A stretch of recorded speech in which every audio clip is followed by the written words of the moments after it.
Harikumar sir, നമസ്കാരം. നമസ്തേ.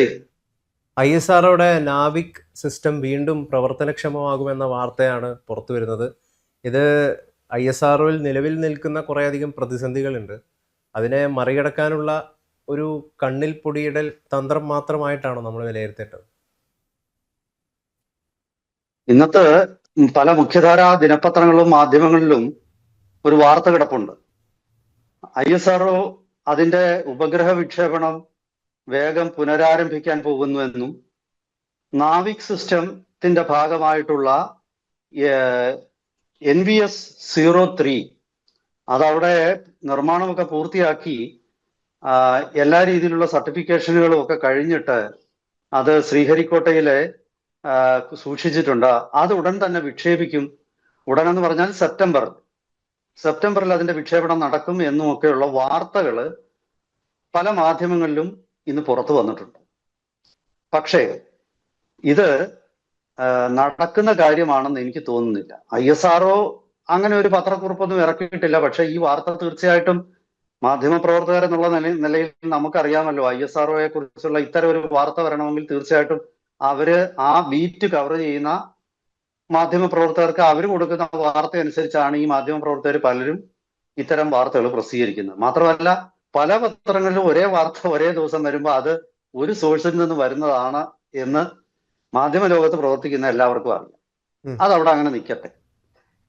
ഇനി ISROയ്ക്ക് ഈ പറയുന്ന വേഗതയിൽ ഈ നാവിക് എന്ന് വെച്ചാല് ഇന്ത്യയുടെ navigation positioning and timing service ആണ്. അതായത് കുറച്ചുകൂടി എളുപ്പത്തിൽ പറഞ്ഞാല് സാധാരണക്കാർക്ക് മനസ്സിലാവണമെങ്കിൽ ഇന്ത്യയുടെ സ്വന്തം GPS ആണെന്ന് പറഞ്ഞാൽ പിടികിട്ടും.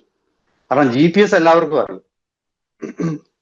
ഇത് ഗ്ലോബൽ നാവിഗേഷൻ സിസ്റ്റം എന്ന് പറയുമ്പോൾ എല്ലാവരുടെയും മനസ്സിൽ ഓടിയെത്തുന്നത് അമേരിക്കയുടെ GPS ആണ്. അപ്പൊ ഇന്ത്യയുടെ GPS ആണ് നാവിക്.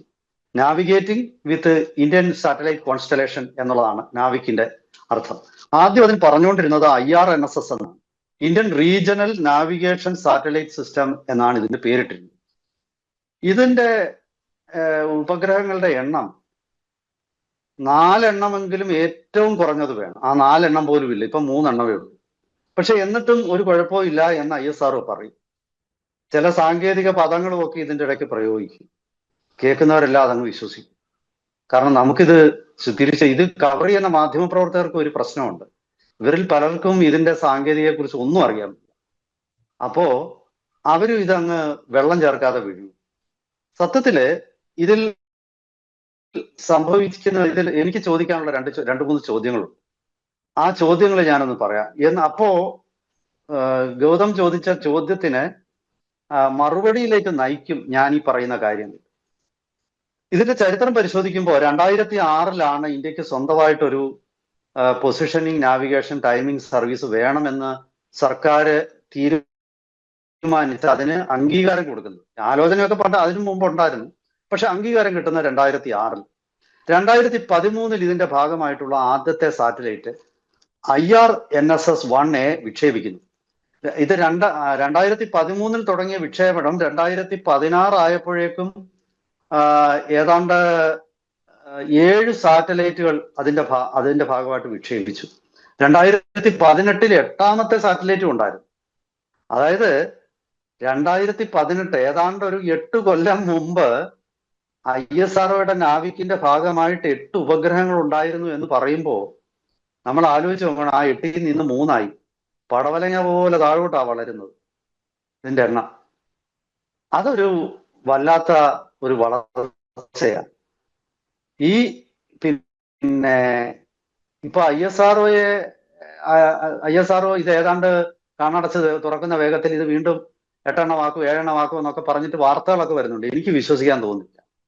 ഇത് നമ്മുടെ കണ്ണിൽ പൊടിയിടാൻ ISROയ്ക്ക് എതിരെ ഉയർന്നു വന്നിരിക്കുന്ന ആരോപണങ്ങളുടെ ഒരു വലിയ ശരവർഷമാണ്. ഇത് ആരോപണങ്ങളുടെ പെരുമഴക്കാലം.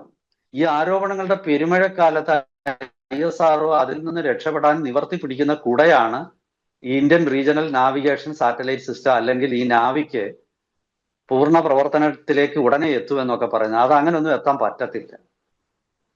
അതാണ് അതിന്റെ വസ്തുത. പിന്നെ പിന്നെ അത് എന്റെ ഒരു വിലയിരുത്തൽ ചിലപ്പോ ഈ സെപ്റ്റംബറിൽ എന്താണ് മൂന്നാമത്തെ ഉപഗ്രഹം NV303 അത് വിക്ഷേപിക്കുമായിരിക്കാം. പക്ഷെ അത് വിജയിക്കുമോ എന്നുള്ളത് കണ്ടറിയണം. കാരണം തുടർച്ചയായിട്ട് എല്ലാ വിക്ഷേപണങ്ങളും പരാജയപ്പെടുകയാണ്. അപ്പൊ പിന്നെ ഇത് വിജയിക്കുമെന്നുള്ള ശുഭാപ്തി വിശ്വാസം തൽക്കാലം ഇപ്പൊ എനിക്കില്ല. ഞാനത് ന്യൂട്രൽ അടിച്ച് നിൽക്കുകയാണ്. അതായത് 50% വിജയിക്കാൻ സാധ്യതയുണ്ട്, 50% പരാജയപ്പെടാനും സാധ്യതയുണ്ടെന്നാണ് ഞാൻ കണക്ക് കൂട്ടുന്നത്. അപ്പം അത് കഴിഞ്ഞ് NV304, NV305 പിന്നെ പേരിടാത്ത ഒരു സാറ്റലൈറ്റ് കൂടെ വരുന്നുണ്ട്. അങ്ങനെ 8 സാറ്റലൈറ്റ് വരുമെന്നാണ്. ഇത് വലിയ കാര്യമൊന്നുമല്ല. 2018 8 ഉണ്ടായിരുന്നതാണ്. എന്തുകൊണ്ട് ഇതൊന്നും കവർ ചെയ്യുന്ന മാധ്യമ പ്രവർത്തകർ ഇതൊന്നും എഴുതുന്നില്ല എന്നുള്ളത് ഞാൻ അതിശയിക്കുന്നത്. കാരണം ഇത് പുതുതായിട്ട് 8 വരികയല്ല, പണ്ടുള്ള 8 എത്തും. അത് എന്ന് എത്തുമെന്ന് ഒരു ഡെഡ് ലൈൻ ISRO പറഞ്ഞിട്ടുമില്ലല്ലോ. ISROയ്ക്ക് ഒരു ഡെഡ് ലൈൻ അനൗൺസ് ചെയ്യാൻ പറ്റിയിട്ടുണ്ട്. ഇപ്പൊ ഈ NV303 വിക്ഷേപിക്കുമെന്ന് പറയുന്നു, അതെല്ലാം റെഡി ആയിട്ടിരിക്കുക.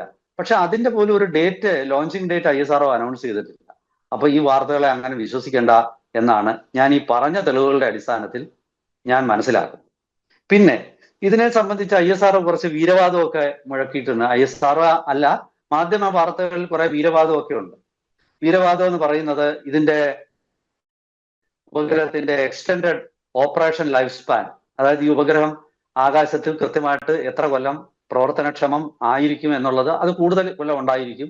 അതുപോലെ advanced bipropellant system for precise orbit raising and station keeping എന്നാണ്.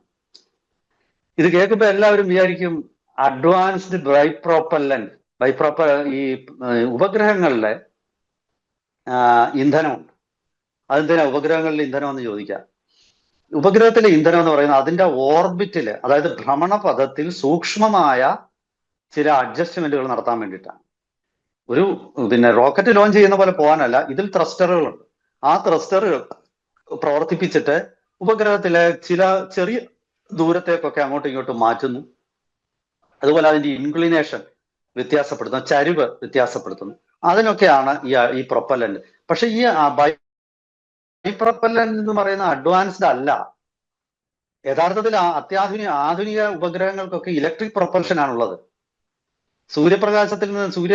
പ്രകാശത്തിൽ നിന്ന് തന്നെ സോളാർ പാനലിൽ നിന്നും ലഭിക്കുന്ന ഊർജ്ജം ഉപയോഗിച്ചാണ് ഫൈനർ അഡ്ജസ്റ്റ്മെന്റുകൾ നടത്തുന്നത്. ഓർബിറ്റ് റേസിംഗും അതുപോലെ ഇൻക്ലിനേഷനും ഒക്കെ നടത്തുന്നത്. അപ്പൊ ഇത് അഡ്വാൻസ്ഡ് എന്നുള്ള വാക്കിന് തന്നെ പ്രസക്തിയില്ല. അതാണ് അതിനകത്തിലെ ഒരു തമാശ. അപ്പൊ അതങ്ങനെ നിൽക്കട്ടെ. പിന്നെ അതുപോലെ ഇവർ പറയുന്നത് ഇത് പിന്നെ ഒരെണ്ണം ജിയോ സ്റ്റേഷനറി ഓർബിറ്റ്, ഇതിൽ കുറെ എണ്ണം ജിയോ സ്റ്റേഷനറി ഓർബിറ്റിലും കുറെ എണ്ണം ഇൻക്ലൈൻഡ് ജിയോ സിൻക്രോണസ് ഓർബിറ്റിലും അങ്ങനെ തന്നെ ആയിരുന്നു പണ്ടും. ചിലത് ഭൂമിക്ക് ഇക്വേറ്ററിന് നേരെ മുകളിലും 3 സാറ്റലൈറ്റ്, ബാക്കി 4 എണ്ണം 29 ഡിഗ്രി ചരിവിൽ. ഇത് ഇങ്ങനെ തന്നെ ആയിരുന്നു. ഇതിപ്പോ പുതുതായിട്ടുള്ള സംഭവമൊന്നും അല്ല. ഈ രീതിയിലാണ് ഇത് പൊസിഷൻ ചെയ്യുന്നത്. അതിന്റെ ഗുണമെന്ന് പറയുന്നത് അങ്ങനെ ചെയ്തില്ലെങ്കിൽ ഈ പർവ്വതത്തിന്റെ ചരിവുകള് അല്ലെങ്കിൽ എന്തെങ്കിലും ക്ലിഫുകള് ഇങ്ങനെ ഉയർന്നു നിൽക്കുന്ന പ്രദേശങ്ങള് അവിടെ ഒന്നും പിന്നെ സിഗ്നൽ വരത്തില്ല. അങ്ങനെ സിഗ്നൽ വരാൻ വേണ്ടിയാണ് ചിലത് ഒരു ഇൻക്ലിനേഷനിൽ പൊസിഷൻ ചെയ്യുന്നതും ചിലത് നേരിട്ട് ഇക്വേറ്ററിന് മേളിൽ പൊസിഷൻ ചെയ്യുന്നതുമൊക്കെ. അപ്പൊ അതൊന്നും വലിയ കാര്യമല്ല. ഇതിനകത്തിൽ അത്ര വലിയ കാര്യമൊന്നുമില്ല. പിന്നെ ഇതിൽ ഒരു കാര്യം നമുക്ക് പുതിയൊരു നേട്ടമുണ്ട്. ആ നേട്ടം പറയണം. നമുക്ക് ഇപ്പോൾ കോട്ടം മാത്രം പറഞ്ഞാൽ പോരല്ലോ.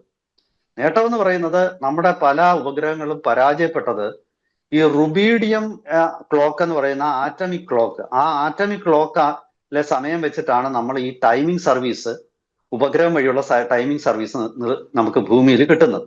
ആ ടൈമിംഗ് നമുക്ക് റേഡിയോ വേവ്സ് ആയിട്ട് ഭൂമിയിലേക്ക് അയക്കും. എന്നിട്ട് അത് റിസീവറുകൾ പിടിച്ചെടുത്തിട്ട് മറ്റ് സിവിലിയൻ ഉപയോഗത്തിന് തന്നെയുള്ള ഒരുപാട് കേന്ദ്രങ്ങളിലേക്ക് ആ സമയം കറക്റ്റ് ചെയ്യാൻ ഈ സമയം ഉപയോഗിക്കും. അതെന്താണെന്ന് വെച്ചാൽ ഇപ്പൊ റെയിൽവേ സമയങ്ങള് അല്ലെങ്കിൽ റെയിൽവേ സുരക്ഷിതത്വത്തിനായിട്ടുള്ള ഈ കവചം എന്നൊക്കെ ഉള്ള സിസ്റ്റം ഒക്കെ പ്രവർത്തിക്കുന്നത് ഈ സമയം കൃത്യസമയമാണ്. കാരണം ഒരു സെക്കൻഡിന് 1 ബില്യൺ അംശം പോലും തെറ്റത്തില്ല. അത്ര കൃത്യമായിട്ടുള്ള സമയമാണ്. അതുപോലെ തന്നെ പവർ ഗ്രിഡുകളുടെ പ്രവർത്തനത്തില് ഇതിലൊക്കെ തന്നെ ഈ ടൈമിംഗ് സർവീസ്, ഉപഗ്രഹം വഴിയുള്ള ടൈമിംഗ് സർവീസ് ഉപയോഗിക്കും. അപ്പോൾ ഇതിനൊക്കെയുള്ള സമയം പ്രദാനം ചെയ്യേണ്ടത് ഈ റുബീഡിയം ആറ്റമിക് ക്ലോക്കുകളാണ്. പണ്ടത് നമ്മൾ വിദേശത്തുനിന്ന് വാങ്ങിക്കുകയായിരുന്നു. ഇപ്പൊ നമ്മളത് സ്വന്തമായിട്ട് വികസിപ്പിച്ചെടുത്തിട്ടുണ്ട്. അതൊരു വലിയ നേട്ടമാണ്. തീർച്ചയായിട്ടും ആ കാര്യത്തിൽ ഒരു സംശയവും വേണ്ട. അത് ഭാരതത്തിന്റെ നേട്ടമായിട്ട് തന്നെ ഞാൻ കണക്കിലെടുക്കും. അപ്പൊ ചുരുക്കി പറഞ്ഞാല് ഇവര് ഈ മാധ്യമ വാർത്തകളിൽ പലതും കാണുന്നത് പോലെ അത്ര വലിയ കാര്യങ്ങളൊന്നും ഇപ്പൊ സംഭവിക്കുന്നില്ല. ആരൊക്കെയോ ചേർന്ന് ഒരു ഫയർ ഫൈറ്റിംഗ്, ISROയ്ക്കെതിരെ ഒരുപാട് വിമർശനങ്ങൾ വന്നപ്പോ ആ വിമർശനങ്ങളെ ഒന്ന് തണുപ്പിക്കാൻ വേണ്ടിയിട്ട് ഉപയോഗിച്ച ഒന്ന് വെള്ളം തളിച്ചൊന്ന് തണുപ്പിച്ചിരിക്കുകയാണ്. പക്ഷെ ഇതിൽ പറയുന്ന പല കാര്യങ്ങളിലും വലിയ കാര്യമൊന്നുമില്ല.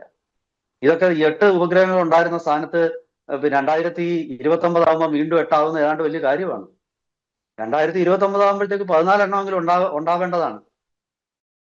1500 കിലോമീറ്റർ ആണ് ഇന്ന് ഈ സർവീസസിന്റെ പരിധി. അത് മാറിയിട്ട് യൂറോപ്പ് മുഴുവനും ഏഷ്യയും മുഴുവനും ഒക്കെ കവർ ചെയ്യുന്ന രീതിയിൽ ഒരു അമേരിക്കയുടെ GPS-നെയോ അല്ലെങ്കിൽ റഷ്യയുടെ ഗ്ലോനാസിനെയോ ചൈനയുടെ ബൈദൂനോ ഒക്കെ യൂറോപ്പിന്റെ ഗലീലിയോ ഒക്കെ പോലുള്ള ഒരു ലോകവ്യാപകമായ ഒരു പ്രയോഗിക്കാൻ കഴിയുന്ന ഒരു നാവിഗേഷൻ പൊസിഷനിങ് ടൈമിംഗ് സർവീസ് ആയിട്ട് മാറേണ്ടിയിരുന്നതാണ്. അല്ലാതെ 8 ഉപഗ്രഹം 2030 ആകുമ്പോഴത്തേക്ക് ഞങ്ങൾ ഉണ്ടാവും എന്ന് പറയുന്ന ഒരു അർത്ഥവും ഇല്ല. അത് പണ്ടേ ഉണ്ടായിരുന്നതാണ്. അതൊരു 12 വർഷം മുമ്പ് ഉണ്ടായിരുന്നതാണ്. അപ്പൊ ഇതൊക്കെയാണ് ഇതിന്റെ സംഭവം. ഇത് ഇത്തരം കാര്യങ്ങളിലൊക്കെ കുറച്ചുകൂടി സുതാര്യത ആവശ്യമുണ്ടെന്നാണ് എൻ്റെ പക്ഷം. വരും ദിവസങ്ങളിൽ ISROയുടെ പ്രവർത്തനം കൂടുതൽ മെച്ചപ്പെടുകയും സുതാര്യത കൂടുതൽ അതിലേക്ക് കടന്നു വരികയും ഇന്ത്യക്ക് സ്വന്തമായിട്ട് നാവിക് ഉണ്ടാകേണ്ടത് ചെയ്യേണ്ടത് ഇന്ത്യയുടെ സിവിലിയൻ ആവശ്യങ്ങൾക്ക് മാത്രമല്ല പ്രതിരോധ ആവശ്യങ്ങൾക്കും വളരെ പ്രധാനപ്പെട്ടതാണ്. കാരണം അടുത്ത ഓപ്പറേഷൻ സിന്ദൂർ ഉണ്ടാകുമ്പോൾ നാവിക്ക് പ്രവർത്തനക്ഷമമായിരിക്കണം. ഈ 4 എണ്ണമെങ്കിലും ഒരെണ്ണവും കൂടെങ്കിലും കുറഞ്ഞത് വിടാൻ പറ്റണം. ഇല്ലെങ്കിൽ ബ്രഹ്മോസിന് പോലും കൃത്യസ്ഥാനത്ത് പോയി പതിക്കാൻ പറ്റത്തില്ല. റാവൽപിണ്ടിയിലെ ചക്ല എയർബേസിലോട്ട് പോകാനുള്ള ബ്രഹ്മോസ് ചിലപ്പം കറാച്ചിയിലോട്ടായിരിക്കും പോകുന്നത്. കറാച്ചി പോകാനുള്ളത് ചിലപ്പോൾ ലാഹോറിന്റെ ജനവാസ കേന്ദ്രത്തിലോട്ടായിരിക്കും പോകുന്നത്. കാരണം അമേരിക്ക ഒരു യുദ്ധം ഉണ്ടായിക്കഴിഞ്ഞാൽ അമേരിക്ക ഉടൻ തന്നെ സിഗ്നൽ സ്ട്രെങ്ത് ഡിഗ്രേഡ് ചെയ്യും. GPS-ന്റെ മിലിറ്ററി പർപ്പസിന് യൂസ് ചെയ്യാൻ പറ്റത്തില്ല. ഈ 3 എണ്ണം മതി, ഇതൊക്കെ കൊണ്ട് ഞങ്ങൾ സാധിക്കുമെന്നൊക്കെ പറയുന്ന അതങ്ങ് വീട്ടിൽ പറഞ്ഞാൽ മതി. അത് സാധാരണ ആൾക്കാര് അതായത് പുറത്തുള്ള അല്പം തലയിൽ താമസമുള്ള ഒരാളും വിശ്വസിക്കത്തില്ല.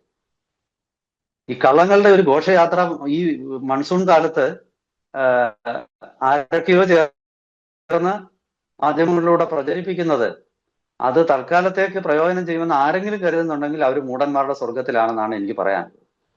ഇതാണ് ഇത് സംബന്ധിച്ചിട്ടുള്ള എൻ്റെ ഒരു വിശകലനം. വരും ദിവസങ്ങളിൽ ഇവർ കൂടുതൽ അവകാശവാദങ്ങൾ ഉന്നയിക്കുന്നതനുസരിച്ച് നമുക്കത് തലനാരിയുടെ കീറി പരിശോധിച്ച് സത്യമായിട്ടും കള്ളമായിട്ടും നമുക്ക് വേർതിരിച്ചെടുത്ത് വെച്ച് ചെമ്പും സ്വർണവും വേർതിരിക്കാനുള്ള വിദ്യ നമ്മുടെ കൈവശമുണ്ട്. നമ്മൾ അത് ചെയ്തിരിക്കും. വരും ദിവസങ്ങളിൽ കൂടുതൽ വിശകലനങ്ങളുമായിട്ട് വീണ്ടും നമുക്ക് പ്രേക്ഷകരെ സമീപിക്കാം. അതുവരെ എല്ലാവർക്കും നമസ്കാരം.